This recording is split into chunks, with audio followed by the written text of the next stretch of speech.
News सदैव जनतेसोबत।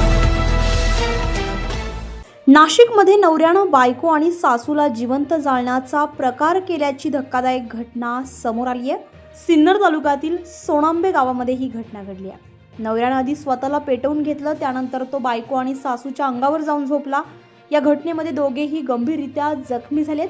आरोपीनं बायकोच्या घरात घुसून तिचं घर देखील पेटवून दिलंय। यामध्ये नवरा केदार हांडोरे याचा मृत्यू झालाय। प्राप्त माहितीनुसार स्नेहल शिंदे वय वर्ष 19 आणि अनिता शिंदे या दोघी मायलेकी घरामध्ये झोपल्या असताना त्या ठिकाणी स्नेहलचा नवरा आला आणि त्यानं दोघींना जिवंत जाळण्याचा प्रयत्न केला। स्नेहल आपल्या आईसोबत नाशिकच्या सिन्नर तालुक्यातील सोनांबे गावामध्ये राहते। त्या ठिकाणी रात्री उशिरा तिचा नवरा केदार हांडोरे आला। त्यानं आधी स्वतःला पेटवून घेतलं, त्यानंतर तो बायको आणि सासूच्या अंगावर झोपला। या घटनेमध्ये तिघेही गंभीर जखमी झालेले आहेत। केदार हांडोरेनं मध्यरात्री 1:30च्या सुमारास स्नेहलच्या घरात घुसून ज्वलनशील पदार्थ टाकून तिचं घर पेटवून दिलं, तर त्यासोबतच स्वतःला पेटवून घेत त्या दोघींना देखील जिवंत जाळण्याचा प्रयत्न केला। केदार हांडोरेनं असं कृत्य का केलं यामागचं कारण अद्याप समोर आलं नाहीये।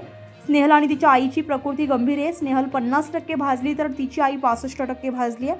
दोघींवर नाशिकच्या खासगी रुग्णालयामध्ये उपचार सुरू आहेत, तर स्नेहलचा नवरा आरोपी केदार देखील या घटनेमध्ये 70% भाजला। त्याच्यावर देखील उपचार सुरू होते, मात्र जास्त भाजल्यानं त्याचा मृत्यू झालाय।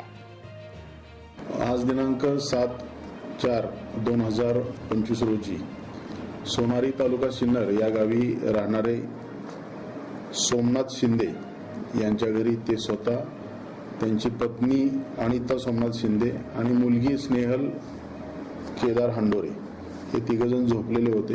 सोमनाथ हे घराच्या गच्चीवर झोपलेले होते आणि ही आई आणि तिची मुलगी हे घरामध्ये झोपलेले होते।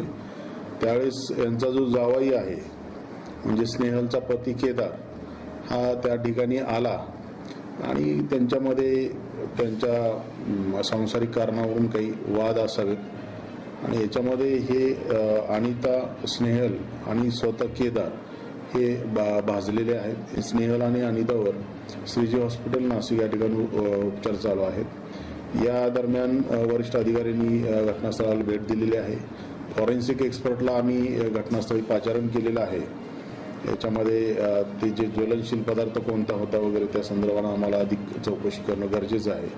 या लोकांचं डायिंग डिक्लेरेशन घेण्याच्या संदर्भानं आम्ही आमच्या 2 पथकं त्या ठिकाणी रवाना केलेले आहेत आणि त्या पथकांचे जे स्टेटमेंट्स येतील त्यानुसार गुन्हा दाखल करण्याचं काम आम्ही करणार आहोत।